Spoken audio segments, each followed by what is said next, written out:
Hey guys, we are back with part two with the legend Magnus Samuelsson.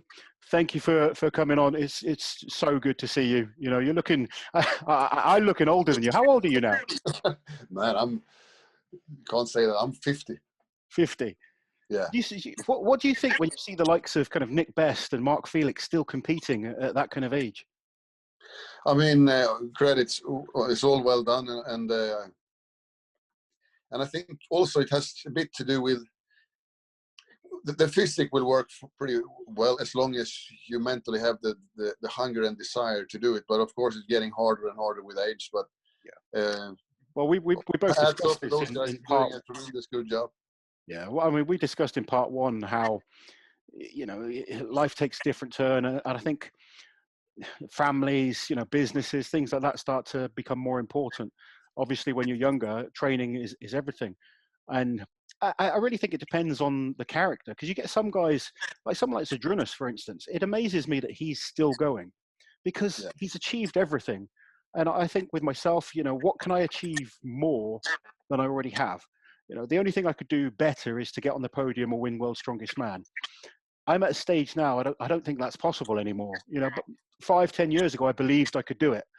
But I've lost that belief now. I've got a number of injuries. I've got 3 kids to think about. I've got businesses to run. And those things have taken over the drive to compete in Strongman. I still love Strongman. I still love watching it. I still love helping people. But my own drive to be the best athlete just isn't there anymore in terms of, you know, is it worth pushing myself that hard to lift 5 kilos more or 10 kilos more? You know, I've won Europe's Strongest Man. I've won Britain's Strongest Man. I've won a version of a world title. Many, you know, international shows. You won everything there was to win at the time. You know, you were World's Strongest Man, Europe's Strongest Man, Sweden's Strongest Man. They didn't have the Arnolds and that kind of, you know, contests back then that you know, now we have maybe 3 or 4 major titles. Back then it was all about worlds. So Worlds was the major one. Yeah. So you've achieved everything in Strongman. Now you leave Strongman and you get into Dancing with the Stars in Sweden. How did that happen? Well, that's the $1 million question, isn't it? But the thing was, like I said, I just did year by year. You can just keep on chasing this World's Strongest Man thing, and I didn't really pay attention. And then one day you just look in the rearview mirror and you realize, shit, I've been here for 14 years. I came home and we talked about retirement, and I was just like I told you in the last show, I had some problems with my health. So I stayed home in Sweden, and all of a sudden the phone rings and it's this girl calling and saying, we want you to do Dancing with the Stars. Sorry. So I said, no, that's not going to happen at all. But I don't dance. So that's not going to happen. And then she said, what? Just give it a thought. Talk with your wife, and I'll call you back in a week's time. Okay. I said to myself, I'm totally not going to talk with my wife about this. I know exactly how this is going to play out. And then I told my wife like 2-3 hours later, because I'm the baddest guy ever to hold the secret. Yeah. So I said they called from Channel 4 and wanted me to do Dancing with the Stars, and so we did. And for me, it was kind of nice to get away from this macho culture of strongman for a while, to be honest. And I kind of enjoyed Dancing with the Stars. It's not really a dancing contest. It's a contest in how far away you can walk from your comfort zone. And I realized I haven't really been out of mine in years. So we've been pushing each other quite hard, but always doing in the same what we love to do. So I did that, and for some reason, and I didn't dance well at all. I did everything that girl told me to do, and we ended up winning the show. And then after that, I got so many. I think I had 16 days that year where I didn't make a strength exhibition. Wow. Because so it became kind of a natural way to walk away from strongman. Yeah. I didn't realize that's going to be my end, because some way I was starting to feel well again, and then all my injuries were healing up because I wasn't training so hard. And all of a sudden I felt like I want to go. And just before that, I was making an audition for a TV series, and I got the part. So then we were filming for a year, and so after Charleston, I was out making exhibitions for a year, did Dancing with the Stars, and then we did some acting, and then all of a sudden, life just changed. You were no longer a strongman. You're an actor now and a dancer. I don't know about that. I work with 3-4 different things, and a lot of them still leans a bit on my old strongman career. But acting is one of the things that I've done more and more lately of, and that has nothing to do with my old career at all. And that's maybe why I like it. It's nice to just do something totally different. It's amazing where things can lead to, I guess, isn't it? You know, Yeah, maybe without strongman, this would never have happened, but it would never have happened. And also, what we do in life creates who we are. I think with the privilege of traveling the world and see and meet a lot of people, that will change a person a bit. And also after reaching, I reached way further than I ever dreamed of, to be honest. I could never really see myself winning the world's strongest man. So I found some kind of peace within myself. And then I don't really care what people think about me anymore. And that's a very nice thing. And that's, I think, is the key foundation to be able to do any acting, that you don't really care. Because you can't. I mean, I've not done as much as you, but I've done a little bit. And yeah, you definitely can't be kind of too conscious or self-conscious of yourself. Because you inside, you sometimes feel like an idiot. Yeah. But I mean, once in a while you have to do things where the whole scene kind of sells itself, and then it's easy. Yeah. But the next time you do the most awkward, stupid thing, what maybe looks natural in the film, but on set. Yeah. So I do that. The amount of times you've got to repeat the same thing again and again and again. Yeah. So, but I haven't done so much, but I've done a few TV series back here in Sweden, and then I did a few series in England. Lost Kingdom, I think, is the most known one, and then we done some movies, and then things were looking really good for this year, but then something came and kind of blocked the whole thing. It's not been good recently, but you guys have had a bit more freedom than the rest of the world in Sweden, I think. We have. We don't really know if it's a good thing and a bad thing, but saying that where I live, social distancing is pretty easy. I'm way out on the countryside, and apart from that, most of the businesses is suffering. The social life isn't much of a difference. Yeah. Do you still live on your farm? I still live on the farm, yeah. And what I've done lately, I started a company a few years ago that we haven't really started to sell stuff yet. So I worked on this now since COVID came, and I started a nutrition brand where being a farmer and all that, I love nature and animals and animal rights and all that. So I always been kind of surprised that if I buy meat, for example, or vegetables or whatever I buy, you can make choices and you can buy products that will also be a statement, So you can buy organic, or you can always make a statement when you buy products. Even when you buy a car, you're not going to buy a model and color anymore. You're maybe going to buy an electric car, or you do different things. Yeah. All the way till you come to nutrition, where everything is like a Diet Coke.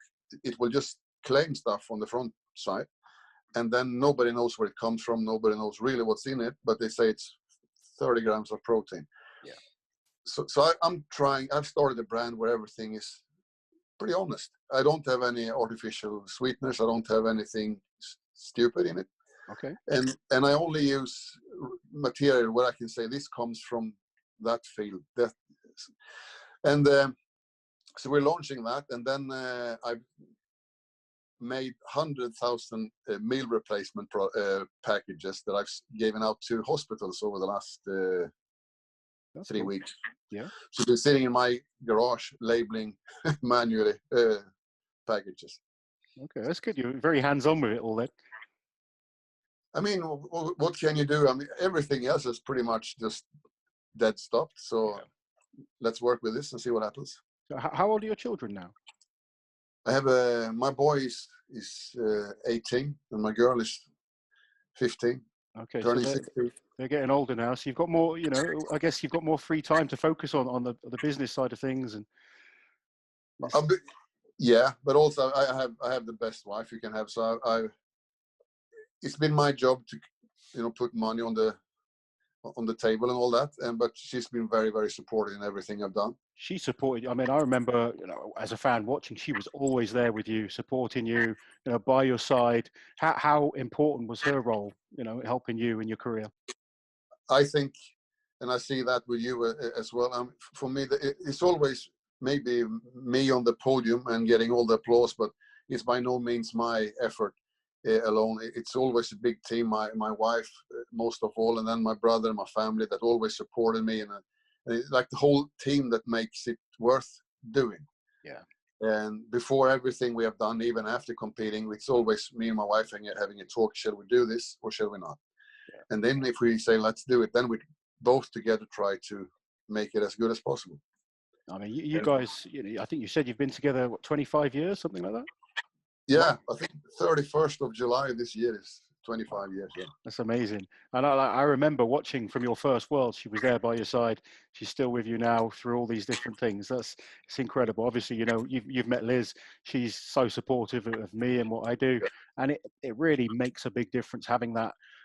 You know, obviously you're the star. I'm the star in terms of strongman, but without them, we probably wouldn't be able to do it. No, we would not. And also, it would take the joy away. I really don't know how to say that, but well, of course I did it because I enjoyed it. But you need a few guys or people around you that know what it's all about, that you can talk with and kind of share it with. Not to brag, but you can to just come home to an empty house with a win. It's a pretty empty thing. Yeah. If you've got no one to share it with, definitely. Yeah. Then what's the point? There's also had a training partner with me. We trained together every workout for like the whole thing, and then he lost it a bit and killed himself, and that also ruined the whole thing because he was, like I said, you have nobody to talk with and share the joy with, and all of a sudden that was, I think, step one for when I started to think about retirement, because all of a sudden it went. And my wife was not with me as much anymore because she had to take care of the kids. And you know, all of a sudden it was kind of, I've seen this, I've done it. Let's move on. Yeah. So talking of moving on, what future plans? Do you have any acting? Kind of, obviously, COVID has kind of put us all to a standstill in terms of events, you know, around the world, filming, sporting events, everything stopped. But hopefully things will improve soon. Do you have anything lined up? Well, I had, and I guess most of these projects will continue, and nobody really knows how the autumn will be. I'm pretty pessimistic, to be honest. I think it will take longer time than people estimate, but it's going to pick up. So it's hard to say what I have right now, but I'm sure something will come along. Do you want to stay involved with the acting side of things? One more time. Are you interested in kind of pushing the acting even further? Is that something you really, you know, you want to make a career out of fully? Yeah, I mean, if I get the chance, there is a lot of, thanks to Netflix and all these TV series, there is a lot of work opportunity, and that's something that I find that I like doing. I can't really explain why. I just something with it. Maybe it's because I spent most of my life in hotel rooms and I read tons of books. So I think my passion from filming comes more from reading books than anything else. It's not about the exposure on TV, because I'm kind of got overdosed on that. You've had your fair bit of exposure, I think, by now. Yeah. So I mean, if they need a tall, ugly guy in a film, I can easily play that part, and let's see what happens. I was just thinking, how many people can say they're the world's strongest man and the winner of Strictly Come Dancing? You know, that's a pretty impressive resume. I honestly think that Mariusz Bujanowski, or if he maybe ended up second in this the I dance don't think he won. Yeah, he didn't win the pole. Second. he didn't have your height to kind of look good in the suits and stuff. Oh, that must have been no, but and then I mean, and I think that's also beauty with being 50. I don't really know exactly what I'm going to do. Like now, I have a few things. I always plant different ideas, and some of them usually take off, and most of them won't. But it's funny, isn't it? You've made a very successful career for yourself, but it's weird with strongman. You just have to take the opportunities that come your way sometimes. And yeah.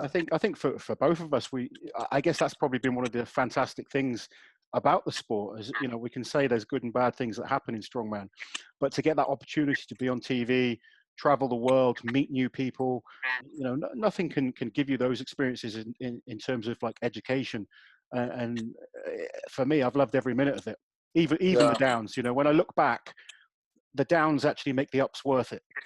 Absolutely, I couldn't say it better. No, if I could start all over, I would have done exactly the same thing. I loved my time in the World's Strongest Man, and people ask me, do you miss it? And I try to say, no, I don't really miss it that much, but it's a big piece of my heart. It always will be, and I loved every year of it. Otherwise, I would have stayed for 14 years.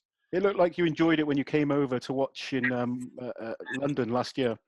Oh, I really loved it, and to get, I was kind of amazed by the recognition from the people in England.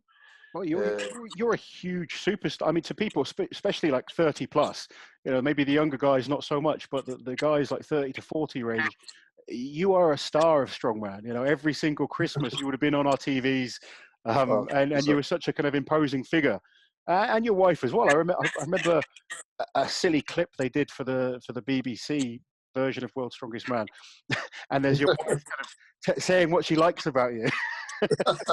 Yeah, down in the like, talking about your chest and your bum, and all these kind of different things. It was funny, but I think a lot of strongman fans in the UK will, be interested in what you're doing now, and certainly would have been a big favourite to many of the fans. Thank you, and I also think when I started lifting weights, it's amazing to see the journey the sport of strength have done. When I started, it would be in every city there would be maybe 25 guys doing hardcore powerlifting, and everybody else was looking down on us. Yeah. And now everybody is lifting something, especially the women, and it's just amazing to have been a small part of a community that now is one of the biggest things on earth. The way it's grown over the last sort of 20 years, even the last 10 years, it's. I remember some of my early, even international shows. I competed in Giants live shows that were in front of a few people in a car park. Yeah. And now you saw what it was like at Wembley. In front of huge crowds, genuine fans that love the sport. They see the athletes as these superstars, and it just keeps. I mean, I hope it continues to grow for the next generation of lifters, and hopefully yourself and people like myself and Eddie Hall and Zadrunas, those kind of guys keep inspiring people. But you will always be remembered as one of the greats. So no one can ever take away that 98 World's Strongest Man win. And I mean, you've won a number of other titles. Let's just quickly, before we close off, give us a quick rundown of some of your proudest achievements. I have to. Too many. No, not really that way, but I have to think down the memory lane. Back then we had a world tour called IFSA World Championships. So I won that one. I won the world super something called the World Muscle and Power, whatever. There were a bunch of them, but I did fairly good. We did the contest every fourth week, and without bragging, I won most of them. Maybe not always, but I have won them. Who were your favorite people to compete against? Because you've competed against some greats like Sven Karlsson, Mariusz Pudzianowski, Zydrunas Savickas. You've competed against a lot of, incredible names. Yeah, I respect them tremendously in different ways.